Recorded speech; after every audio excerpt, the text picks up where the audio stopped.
and thank you for registering for this online information session. My name is Martin Segler and I'm the Program Manager for this grant program. First point of contact throughout your application process. Joining me on my left is Mark Cassinet, the Senior Manager of Mitigation Policy and Programs for our department's Climate Change Directorate.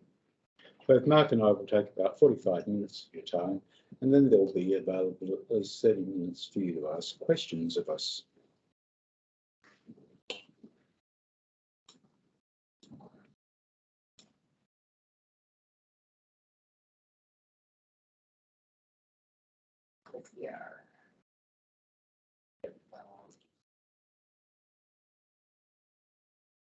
We are fortunate to be assisted this morning by three valued members of our team, Pranushka, Ro and Beck. I would like to start with acknowledging all Aboriginal and Torres Strait Islander people as the First Nation Australians and its islands.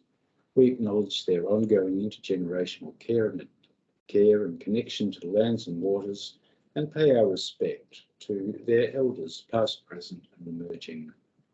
Firstly, today I will explain this very exciting program for a carbon innovation grant with the help of a few slides. Then Mark will take you through the financial model template that you will need to complete as it supports your business case for these grants.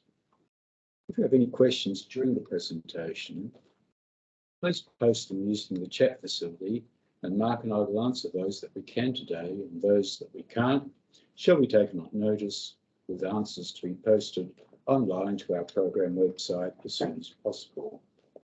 Note, however, that we cannot answer questions that circumvent the assessment process. This means you need to keep your questions to a general nature and not specific to your proposed project. The session is being recorded and will be posted on the program website. Your anonymity is assured. Only we know who's asking questions. Only we know who is joining us today, and that information is not shared. Now, as to what this program is all about.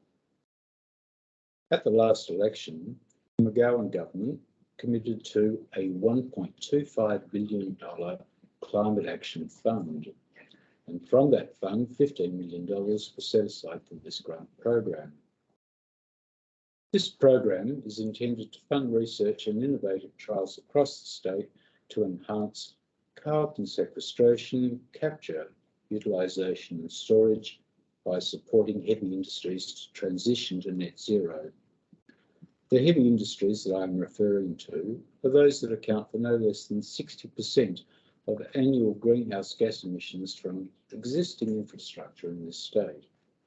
This is why this 5-year program is targeting heavy industry processes, as this is where our priority lies.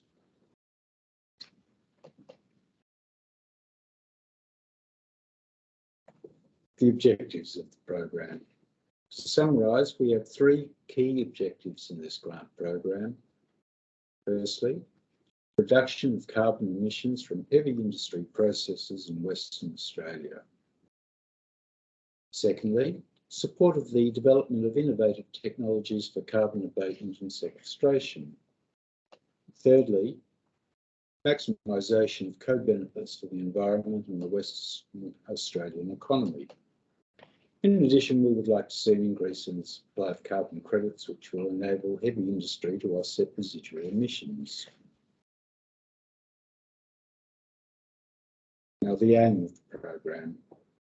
Our program aims to improve the pathways for heavy industry to decarbonise by investment in new and innovative technologies, and to that end, it will support projects across the emission reduction hierarchy by directly reducing or avoiding emissions at an industrial facility through changes to processes, capturing and permanently storing carbon emission from a facility, and offsetting hard-to-abate emissions through the creation of carbon credits in partnership between industry and carbon credit providers.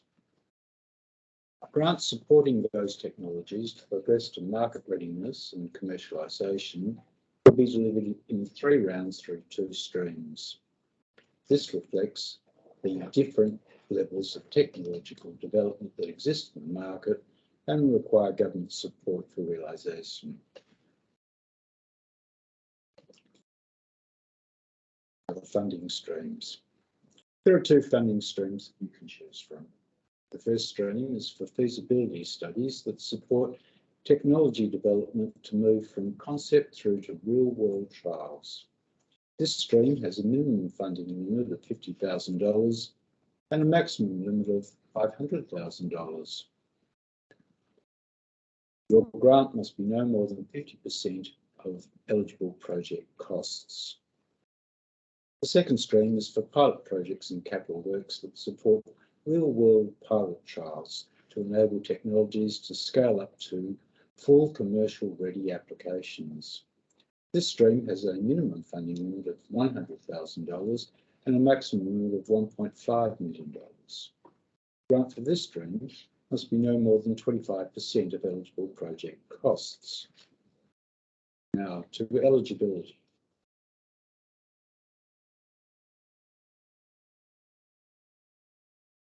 I want to talk to you about eligibility, and there are a number of criteria your entity must meet. Firstly, you must have an Australian business number and be registered for GST. Then you must satisfy more of the defined eligible entity definitions that are listed in the published application guidelines. Those entities are an Australian corporation, or a local government authority, or a not-for-profit organisation, or an incorporated association, a university, or an Aboriginal or Torres Strait Islander corporation, or a company limited by guarantee, or a government trading entity, and or a partnership or consortium of any of those eligible entities. Next, members of your entity's management team must be fit and proper persons with the legal right to carry out and control the proposed project. This means that they are not disqualified by law from performing their role, or they have a conflict of interest or a conflict that may create a material risk that they will fail to properly perform in their role. If you are intending to generate carbon credits, you also need to demonstrate the ability to meet the eligibility criteria relevant to the proposed carbon crediting method. In addition, your proposed project also must be located here in Western Australia or involve feasibility studies specific to sites or locations in this state. The project proposal must seek funding within the defined ranges and other nominated financial commitment thresholds. It must also demonstrate clear alignment to our program's objectives, including that the project must be new and not an existing technology in operation. It must involve carbon abatement or sequestration. It must progress technologies or methods along the pathway to commercial viability. It must include at least one industrial business partner, and of course it must be permissible by law. For projects under the first stream, being feasibility studies, it must be commenced within 3 months of signing a funding agreement and be completed within 24 minutes from the project's start. For projects under the second stream, being pilot projects and capital works, it must commence within 6 months of signing a funding agreement and be completed within 36 months from project starts. The application guidelines are now published to the program website.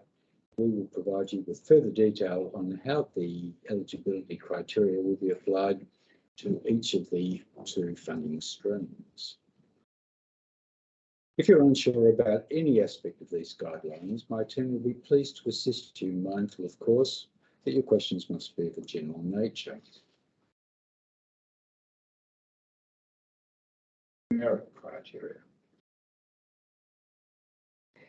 This is the last slide I'd like to talk to you about, and this one is quite involved. Merit. The project will be assessed for its overall value for money against these next criteria and then weighted as set out in the application guidelines on our website. There are criteria. Firstly, the direct and indirect greenhouse gas emission reductions expected to be achieved if your project was implemented at full scale. It is the scale and permanence of carbon abatement relative to baseline emissions from a heavy industrial facility that is the focus of this program. What classifies as a heavy industrial facility can be found in the glossary of the application guidelines. I direct you to the 54 emissions intensive trade exposed activities in Schedule 6 of the Renewable Energy Electricity Regulations, along with the hard to abate industry processes identified in the Australian Industry Energy Transitions Initiative Phase 1 Technical Report, together with the designated large facilities as defined by the National Greenhouse and Energy Reporting Act. In this first respect, you will need to have regard to the carbon mitigation hierarchy, which is also defined in the glossary to the application guidelines. And further, you will need to evidence that your project fits within a broader plan to transition to net zero emissions relative to the cost per tonne of abatement. The second criteria that you will need to address relates to your economic business case, and that should address the investment leverage and thresholds, funding sources, the technical feasibility of your project, how receiving a grant to accelerate your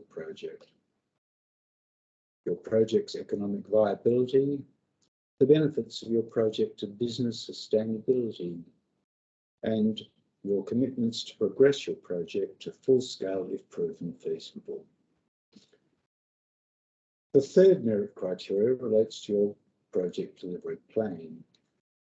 This should set out the methods you will use to deliver your project, along with the capacity and skills of your project team, any heavy industry partnerships you may have, delivery timeframes, risk management, regulatory approvals, and insurances.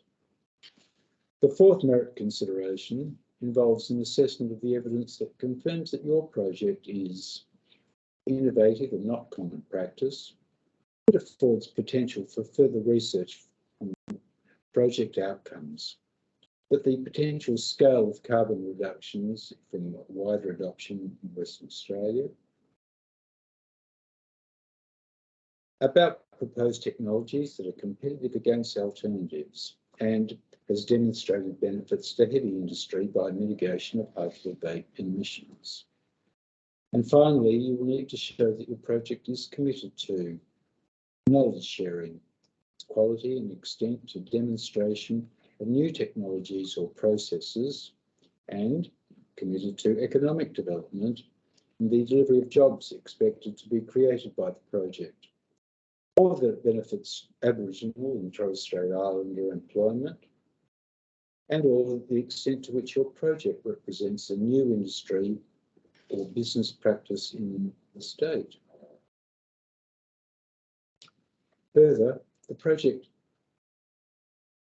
has identified environmental co-benefits such as reduced pollution and perhaps reduction in the use of raw materials, also climate adaptation or resilience, or it has benefits to local or regional biodiversity. The project also needs to be committed to and aligned to the West Australian Government policies and strategies, primarily the WA climate policy. We have included a hyperlink to that policy in the guidelines on our website. The processes for grant funding are confirmed on the program's website as published on wa.gov.au,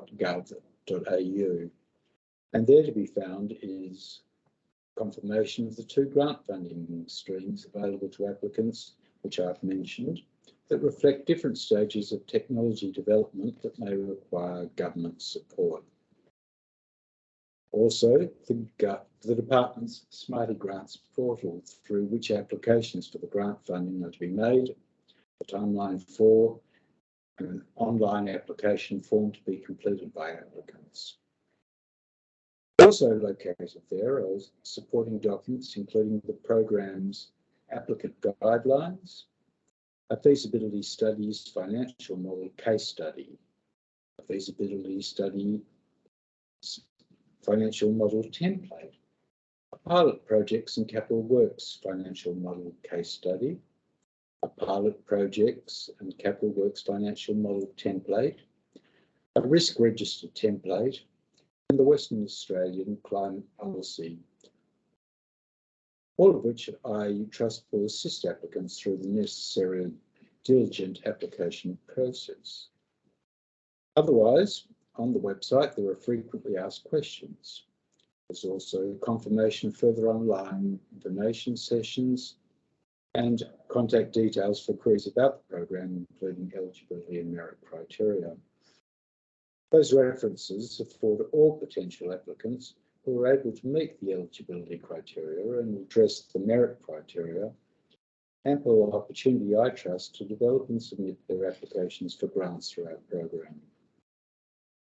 So what happens after you've sent us your grant proposal? The assessment of all the applications for program funding will be performed by an executive assessment panel with expertise in carbon accounting and mitigation along with governance. This panel can seek advice from other government agencies and other independent technical experts to assist in determining which applications best meet the defined eligibility and merit criteria. In addition, our department and the assessment panel will be supported by an independent probity advisor throughout the assessment process, who will observe and provide advice to ensure the fairness and equity of the assessment of all applications. Recommendations made by the assessment panel on those projects that they believe are best placed to meet the criteria will be submitted to the Minister for Climate Action for a final decision. That decision is final and there is no avenue for appeal. However, feedback on your application will be available following the announcement of successful grant recipients. The financial model case studies and essential templates to which I have referred to earlier are necessarily complex. So to walk you through the issues that you will need to consider, I now hand over to Mark Casimir. Thank you. Over to you, Mark. Thanks, Martin. Okay. So we're going to move now on to talking about the financial model template, which is a key part of the Carbon Innovation Grant Program application documents. So what I'll do is I'll talk through a few slides first to give you an overview of what the financial model template looks like, and then we'll go into a bit of a deep dive into one of the templates themselves. So the purpose of the financial model is to capture key elements of the project, including costs and sources of funding and the expected emission savings that you'll make. And it's also to enable evidence-based assessment against the merit criteria in a format that can easily be compared between projects. So this is important because we do expect that the Carbon Innovation Grant could receive quite a broad range of projects to assess from quite a variety of different places. And so we need a merit-based assessment where we can equitably compare between those different projects. Now, we also need to acknowledge at this point that the model is quite complex and it's something that you should prepare some time to complete. So it's not something you'll be able to knock off in a couple of hours, can definitely guarantee that. And you may need some assistance from someone with expertise in carbon accounting or carbon management to help you complete that template. We don't shy away from the fact that it is a relatively complex piece of information to complete, but as many of you would be aware, there is a lot of scrutiny around carbon emissions at the moment, whether in the broader economy and claims around greenwashing, and whether there is genuine abatement being achieved from certain sectors, or whether it's the carbon crediting methods that are currently under review for their integrity at the national level. So we need to do our piece and make sure that the applications we receive have sufficient information for us to do a detailed assessment of what is proposed and to have confidence that there will be genuine and real abatement achieved from the projects that are deemed to be successful for the grant. But we do want to provide this whatever assistance that we can make to help you within this process. We have provided financial model case studies on the Carbon Innovation Grant website, as Martin mentioned, and we will be running another webinar in a couple of weeks' time that will be focused just on the financial model and working through it.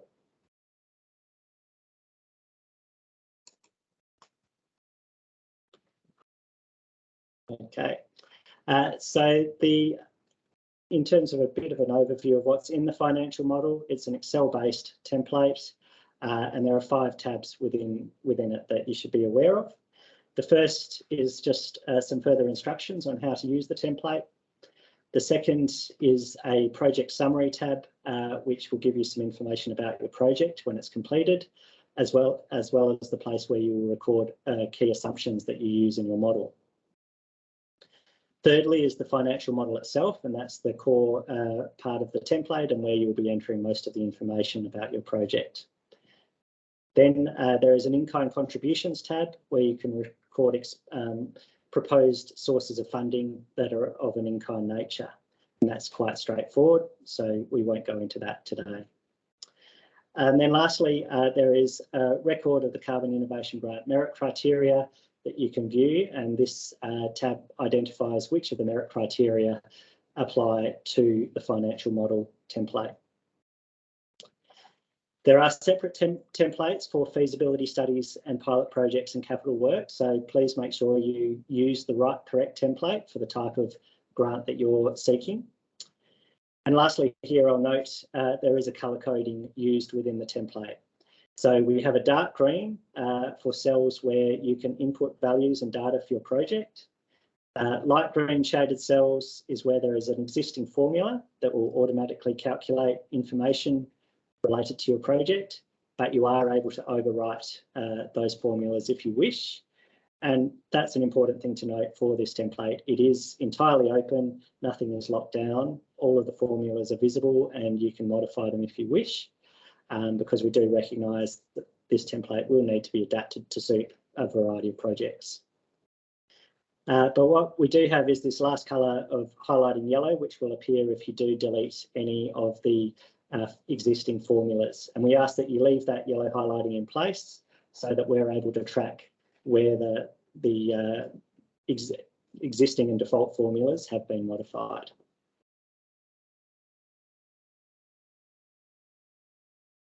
So to the financial model itself, has a number of key elements. It will first ask you to fill in your expected project costs and revenue sources, and then it will move to asking you for an assessment of your carbon emissions and savings. A couple of key points to note here include that it will compare between the current state and what is expected to be achieved after your project is implemented. So in one respect, it's quite straightforward of a before and after comparison. Secondly, there are 3 categories of emissions that you can record information in. The first is around emissions relating to raw materials extraction and where you have emissions relating to that. The second is emissions relating to industrial processing. And the third is around dedicated sequestration projects. So you may use one or more of these categories to present the information that's relevant to your project. It all depends on the type of project that you're proposing.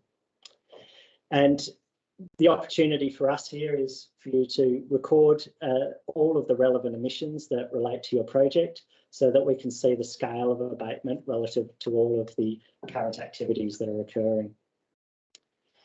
Lastly, here I'll note that the focus of this model is primarily on Scope 1 and Scope 2 emissions. That is those emissions that are under your direct control. But there is provision for Scope 3 emissions to be recorded as well if that's relevant to your project. The last component of the financial model will look at the longer term costs and benefits, including the return on investment from your project. And in this way, the financial model ties in the carbon savings and the financial savings and costs of your project and connects the two together. I will note here that the pilot projects and capital works template does have a couple of additional items that aren't in the feasibility study template. There is a more detailed assessment around emissions generated during construction, and there is a more detailed assessment of the Carbon Innovation Grant funding and how it impacts your return on investment calculations. Okay, so now we're going to take a deep dive into the pilot project's case study. And to recap here, the case study that we've included is a proposal to construct a pilot scale hydrogen electrolysis plant, which is powered by renewable energy. And this will partially replace hydrogen sourced from natural gas that is used in an ammonia production process. The hydrogen from the electrolysis plant will be mixed with the existing fossil fuel hydrogen source to lower the overall emission intensity of the plant. Now, I want to really note here that all case study numbers are fictional and may not represent a real-world scenario in terms of potential emissions reduction and financial costs or savings. It is very much there just to show you how to use the template, and I would definitely not recommend you using any of the numbers in your own project or as a guide to what a good benchmark is for a successful project. They're simply there to help you use the template. All right, now I'm going to try to switch now to the case study template itself. So please bear with me as I work through that. So.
Yeah.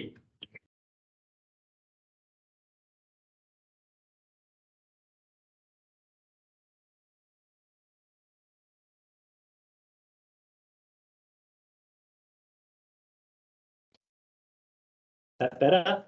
Can everyone hear me now? Yes. Great. Okay. Resolved. Apologies for that. All right.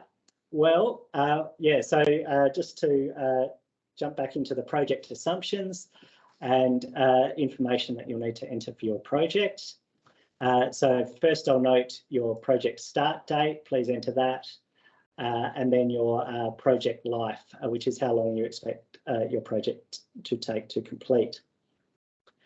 The next point I'll move down to is factors that you'll use to estimate emissions. So you'll see in this case study here, we have a range of factors. Some are sourced from the NGA National Greenhouse and Energy Reporting account factors that are published each year. For example, the tonnes of CO2 that are generated per kilolitre of diesel used in a mobile plant.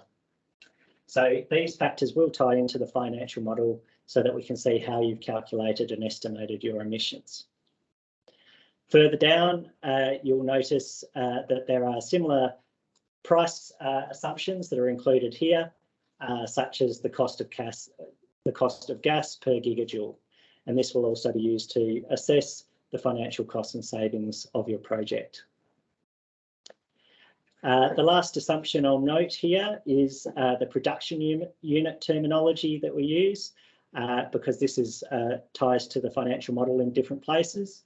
And for this case study, 1 production unit is 1 tonne of ammonia produced. And for the whole plant over the course of a year, it's recorded as 200,000 tonnes of ammonia that are produced per annum. All right, the last thing I will note on this sheet before we move to the financial model itself is the source or reasoning behind value. Now, you'll see this throughout the financial model. It's very important. This is where you need to include justification for the assumptions and figures that you include in your model. Now, sometimes, as you'll see here, it's just a direct reference to a published ENGA account factor. However, pardon me, in other places, you may wish to attach more detailed information to your application form in Smarty Grants. And if you're doing that, please make sure it is very clearly referenced so that we as the assessors can find that information easily when we're assessing your application. So referencing the page number and the attachment name and number that you've included. Okay, now we will move to the financial model case study itself. And the first table, table 1, you'll see is around project costs. So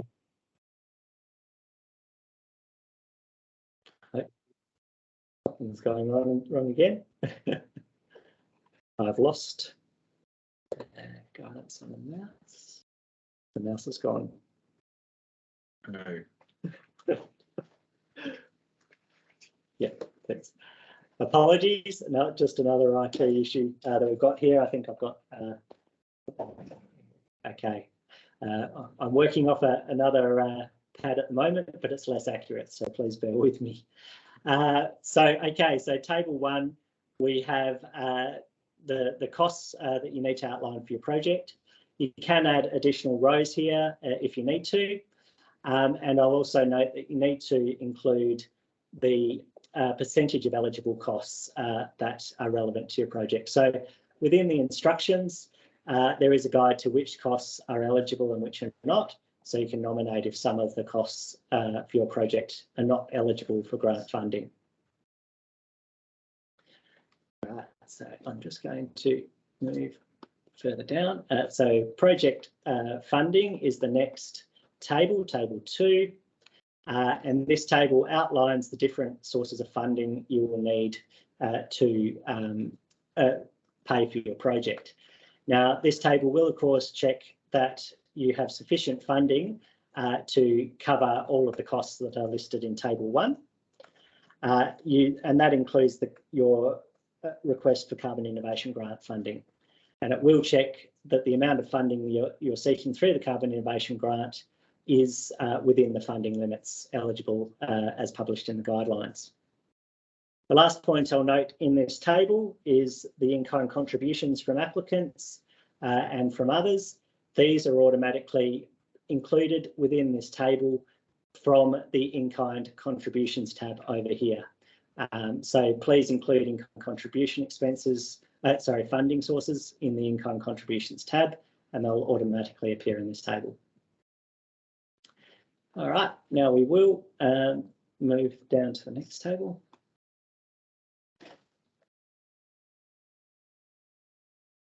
So we've got within this table is what funds are spent on. And what we have here, we ask you to include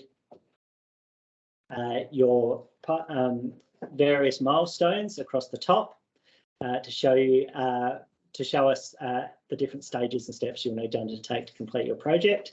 And then within each column, you need to allocate the amount of expenditure you expect to make within each of those milestones. So, and this table will again undertake a check to make sure that the expenditure you've listed here matches the expenditure you've included in table 1. The last part that I will note here is line 49 of this table, where we ask you to just include the number of months it will take to complete each milestone. Yeah, and this is also just to assess how long your project will take to complete. Okay, move down to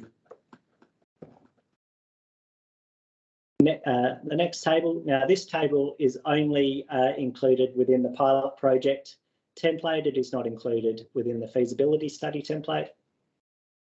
And this is where we just ask you to record and estimate the amount of carbon emissions you expect might be generated during each milestone of your project.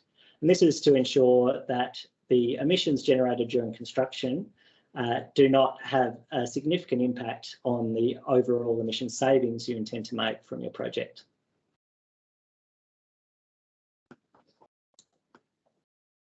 All right, now we'll move down to the projected inputs and outputs of the model, and this is really the core of the model. So where most of your data your carbon emissions data needs to be entered. So within this, you will see we have the before and after comparison of current inputs or your baseline inputs, and that will be compared to what are the emissions and savings that you'll make after your project is implemented. So it's that very much before and after comparison. Secondly, you'll see those categories that I referenced before, which is raw materials, extraction, so any emissions relating to raw materials extraction, emissions relating to industrial processing, and then your sequestration project category. Moving down, you'll also see we have this dark green shading where we ask you to input the volume of different products that you expect that you currently use in your industrial facility or activity, and then how that changes after your project is deployed. So in this particular item, we've got a volume in kilolitres of petrol that is used, and then we have formulas below it in light green that automatically convert that kilolitres of petrol into an annual volume of emissions, and automatically calculates what that would cost per year as well. Now, these two calculations connect directly to the assumptions that you've included in your project summary tab. Now, I'll move a little bit further down and just touch on one other bit of this table before we look at the figures that are within it for the case study. And apologies, I'm working with a less than ideal mouse at the moment, so it's a little bit clunky. Murphy's Law on technology. Okay, so I'll just lastly note here that we have some carbon sinks as well, where you can record carbon sinks related to your project if they're applicable. And these items, if you do record carbon abatement here, it will be automatically deducted from the carbon emissions above to estimate the net emissions relative to your particular activity. Okay, so now we'll take a little bit of a closer look at the figures that are included here from the case study. We will see that you can see here that there is some existing mobile plant that is used, which is recorded on the right as factory-based vehicles primarily, which are used in the factory processes. And these emissions don't change before and after the project, but they are included, so we can see the overall relative scale of emission abatement that's being proposed. But the big sources of emissions, we have electricity use from the factory, and then a very large use of natural gas, which is the natural gas that is currently used here to produce hydrogen for the ammonia production process. When we move across to after the project is completed, pardon me, you will see that there is a significant increase in electricity use.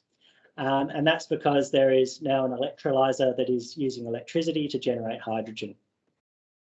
And then below that, though, you will see there is a yellow highlighted cell where a formula has been deleted.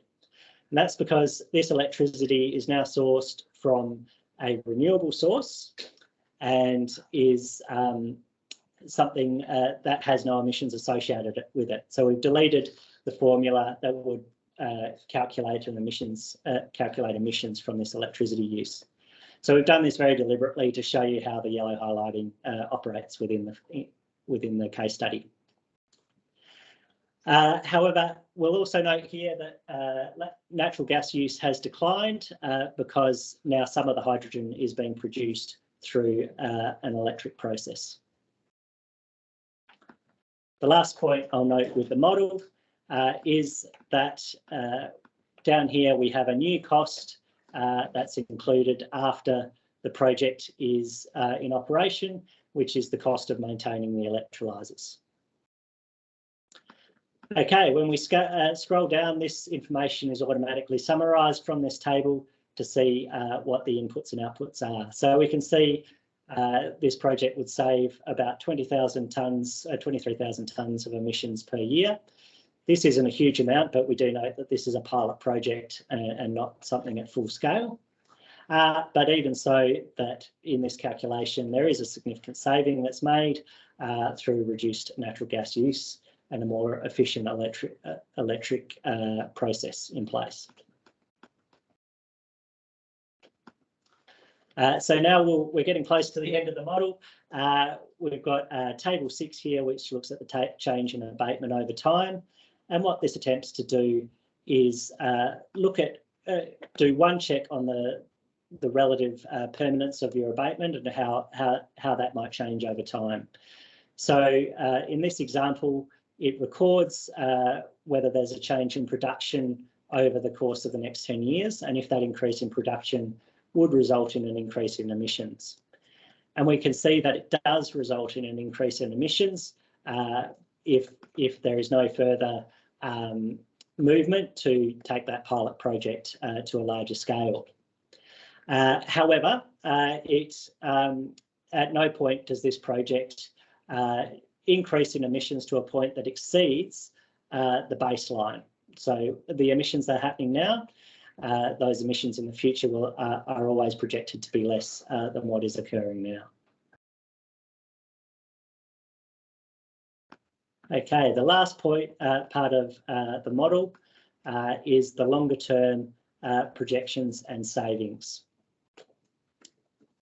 and looking at the viability and impact of the project. So we have up here the capital cost of the project from table 1, and we also look at what that reduced capital cost is for the applicant if they were successful in receiving Carbon Innovation Grant funding. Then we have the asset life or the production life of the project, and then an assumed discount rate and annual price escalation rate that you can enter and justify for your project. And there is definitions here that you can use to help you insert those terms if you need to. Lastly, I'll note that there is an annual WA production volume here that we ask you to assess. Now, this is an estimate of how much production from your industry type or activity type occurs within WA at the moment. So this gives a very basic assessment of how much emissions abatement could be achieved if your project was adopted across your industry type in Western Australia. So please include that information, and then we have some automatic calculations that occur to look at the long-term viability and return on your project.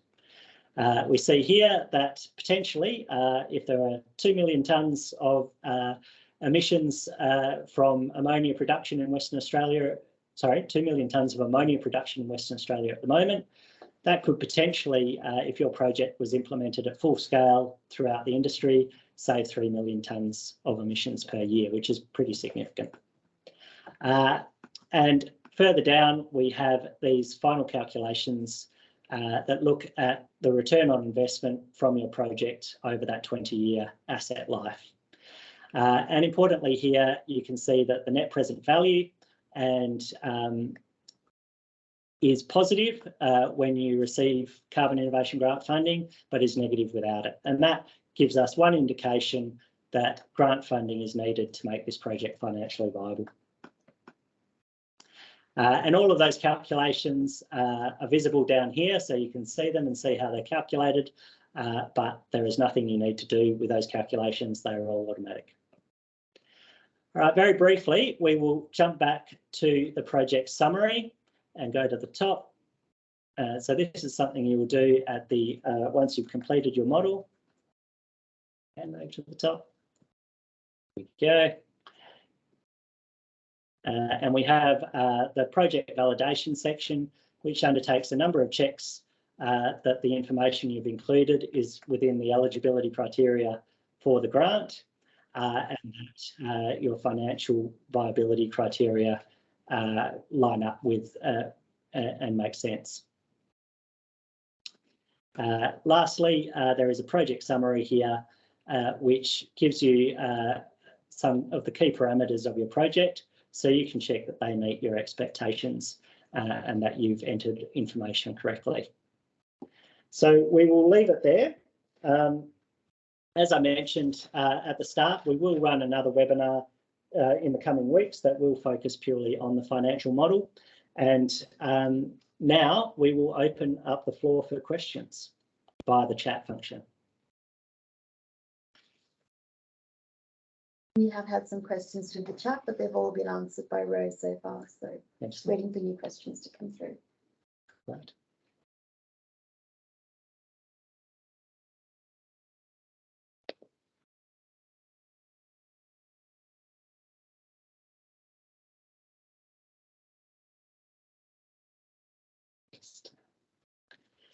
I'll see if I can. Yeah, we'll leave it on here for now. Okay. No questions. It's all clear and makes sense to everyone. That would be great. Do you want to explain the process for asking questions outside of the meeting by email? And Sure. Sorry, Beck as well. There are some coming through now. Okay, yeah. Excellent. All right, maybe we'll come to that at the end, Ro. Yeah, Beck or someone to throw us the question. Marcus Christian has asked if there's time, would be interested in general advice on completing the model for sequestration projects. For sequestration projects, sure. Well, we will be able to cover that in a little more detail in the next webinar. For sequestration projects, there is facility in there to record, and we'll go in.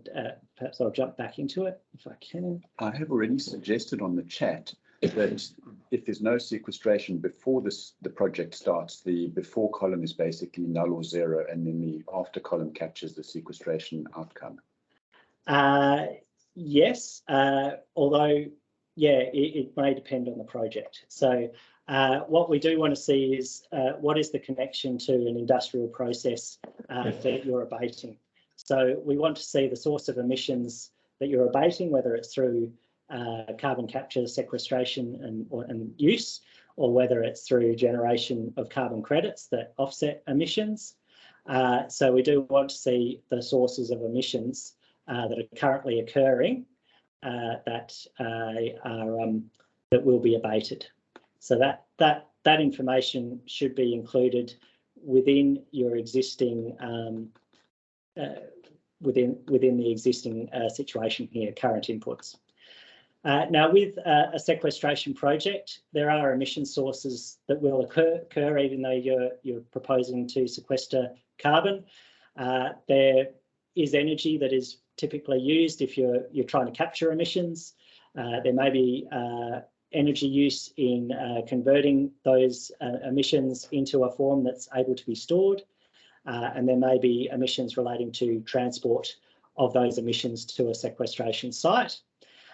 So you do need to capture the emissions as well from a sequestration project, so you can see that comparison of what your actual net sequestration is that you will achieve. So in this column here, you can capture, and this may be purely after your project is implemented, as Ro was indicating, you can capture the sources of emissions that are needed to run your project. And then down here, you can record the carbon sink that you will be achieving. Now, a number of these, because carbon sinks are a unique form of carbon accounting, I guess, we haven't included any formulas here in some of these categories to guide you. You can include your own formulas to show you how you're calculating that emission reduction. So hopefully that partially goes way to describing what you're after there around carbon sequestration projects. I will note there's the opportunity with carbon credits to record the costs here that go into generating those credits, and you can record the revenue stream that you might create through generating and selling credits. You can record that revenue stream down on row 101 here, because that will be important for your business case to show both your income source and your costs to show that it's how your project is financially viable. The next question is, do we need to have a completed feasibility study, including the measurement of carbon sequestration, in order to enter the pilot project funding? No, it may help you, and you will need to have a good handle on the costs and emission savings you expect to achieve to be able to complete this model, but you don't have to have a completed feasibility study in entirety to enable you to go through a pilot project. The next question is for, I'm not sure I'm saying this right, LULUCF, or carbon capture and storage oriented offsets. Is the long-term liability of insurance on said emissions going to be factored in comparison to abated or displaced emissions that did not require sequestration? In terms of the value of the permanently displaced emissions, are they perceived as higher value than LULUCF, and is there flexibility in the dollar per tonne paid for these abated credits? All right, there's a lot in that question. I'll have a look at the wording here, so I'm making sure I'm answering it correctly. Probably explain what land use and land use change and forestry is about here. Absolutely. So yeah, to start with there, LULUCF is land use change and forestry, as Ro was mentioning. So these are primarily projects that store carbon through such things as planting trees. So the question is around the orientated offsets. Is the long-term liability of insurance on said emissions going to be factored into comparison of abated displaced emissions that do not require sequestration? So do you need to account for those long-term costs in your project? If you're proposing a LULUCF-based project, I would assume that you would need to include those costs.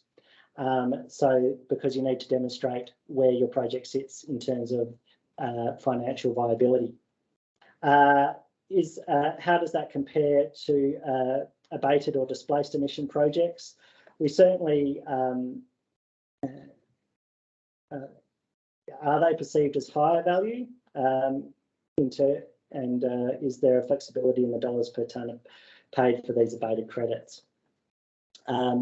There is definitely flexibility in the dollars per tonne paid for these abated credits. You can nominate those figures. You've simply got to demonstrate that you've got a financially viable project. And there isn't a direct comparison that we will make between a project that has that long-term sequestration proposal versus something that is abated or displaced emissions. No doubt you'll probably have a higher capital cost associated with a project that is diverting emissions, avoiding emissions and preventing emissions from occurring in the first place, but then obviously a longer term saving. So either model can work. You just have to show how those particular forms of abatement are presenting a financially viable project.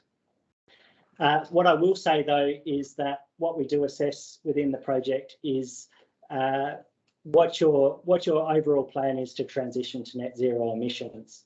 So if you have a proposal that is purely focused on carbon offsets, that is at the bottom of the emission reduction hierarchy. Is the last thing you do after you've done those projects that are higher up the value chain. So we want to see that your company has a plan to address emissions higher up the value chain, and that the carbon credits you're proposing are to deal with residual emissions. That's totally fine. That's within the guidelines and eligibility criteria, but we want to make sure that you're addressing the overall emission reduction hierarchy, not just focusing on carbon credits to the exclusion of everything else. Okay, next. The recording will be made available on the program website throughout this session. We've recorded everything that you've heard and seen, and that will be available as soon as that we can arrange the recording to be posted on the website.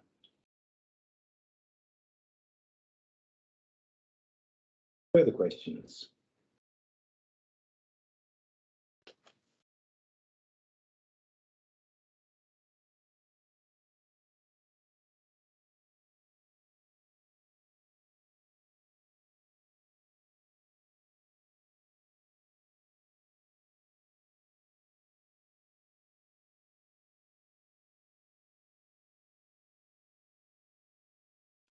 Just looking back through the previous questions as we're waiting.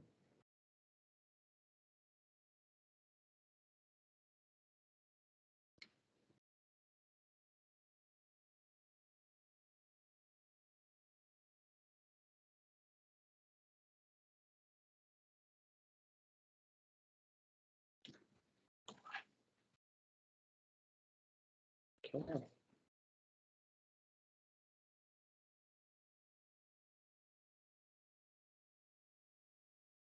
So I think the feasibility, also just to touch again on sequestration projects, I believe the feasibility study, case study does touch on a carbon sequestration project. So you can have a look at that case study, see what it looks like, and we'll talk about that a bit further in the next webinar.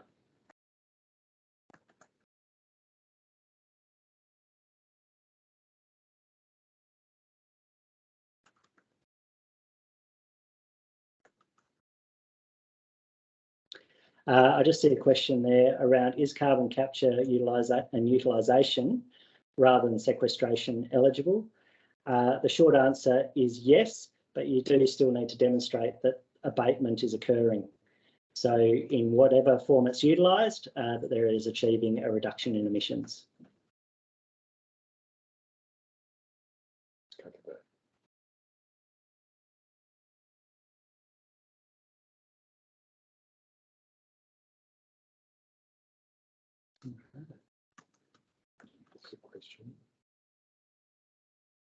So in terms of how can you ask questions about the project as well, after this webinar, we do have an email address for carbon grants on the Carbon Innovation Grant website, as well as Martin's a phone number that Martin has responsibility for answering when he's available, where you can ask questions as well. Now, which is really all the time. Yes, 24/7. No, I'm kidding. Almost. But we are limited in the ability to assist someone with completing an application itself, as you can understand, because we have to provide equal and fair advice to all potential applicants.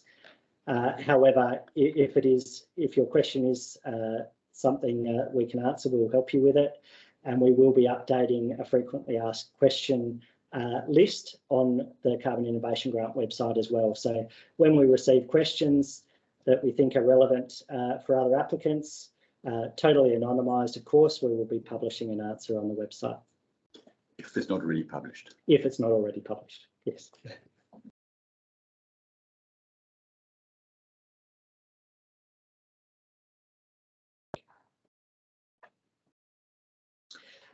Maybe as a question for the audience, apart from the financial model webinar that I've indicated will occur in a couple of weeks' time, is there any other more detailed topics that you would like us to discuss, whether it's one of the merit criteria or anything like that, and we can look at preparing that for a future webinar.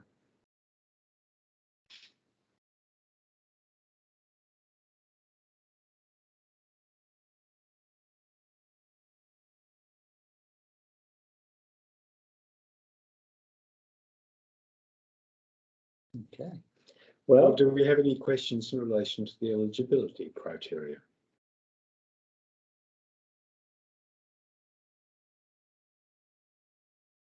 okay, very good. So, suggestion we go through the merit criteria in a little more detail. Yes, we can do that. And if there are any particular merit criteria that you're unsure of at the moment, please let me know. We can talk about them now. We have a little more time to the end of the session.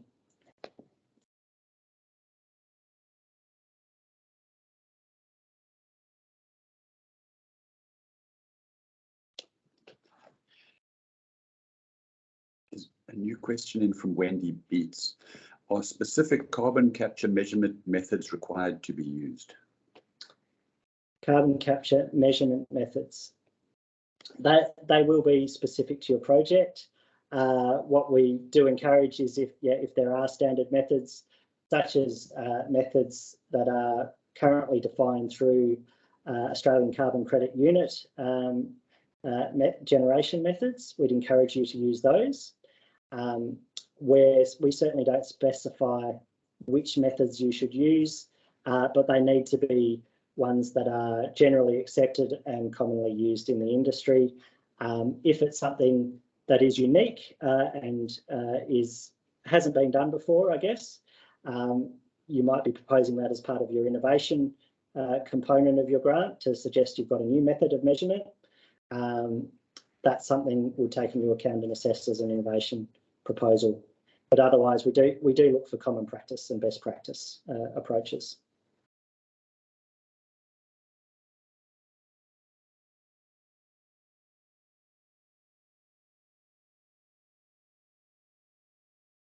So next question, when considering reduction of emissions, do you have any expectations around providing the impact that the project has on Scope 3 emissions?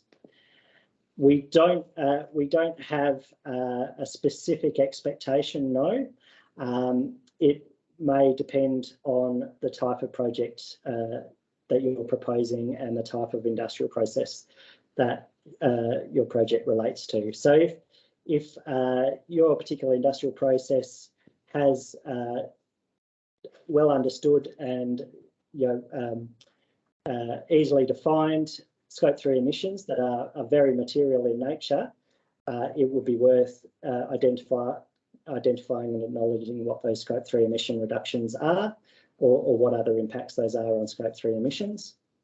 It might also be a question if we see from a project proposal that there is the potential for a negative impact on Scope 3 emissions that hasn't been identified in the project plan. That might be a follow-up question that we make with the applicant, because we do want to understand the scale of abatement that is going to be achieved, and that is not resulting in just simply pushing emissions onto another part of the value chain.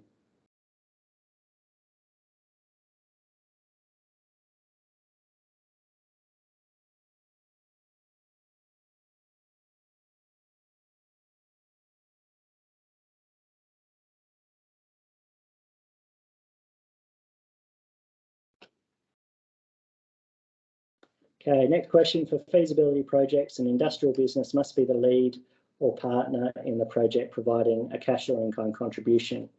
In this case, is one or more partners required to meet eligibility criteria? Would this affect merit? Okay, so yes, we look for industrial business partners, but where we assess industrial heavy industry is in the merit criteria. So we don't put a hard definition around what a heavy industry is. It is there is some examples that Martin referred to of different types of heavy industries, but you can make your justification and argument in the merit criteria for why your partners, or at least one of your partners, is a heavy industry, and that will be assessed in merit. Hopefully that addresses your question, but I guess what we're aiming to do with that eligibility criteria is identify that it's still the project and feasibility study does need to relate to specific industrial businesses in Western Australia. We're not looking to fund generic feasibility studies that don't tie to specific industries or locations within Western Australia.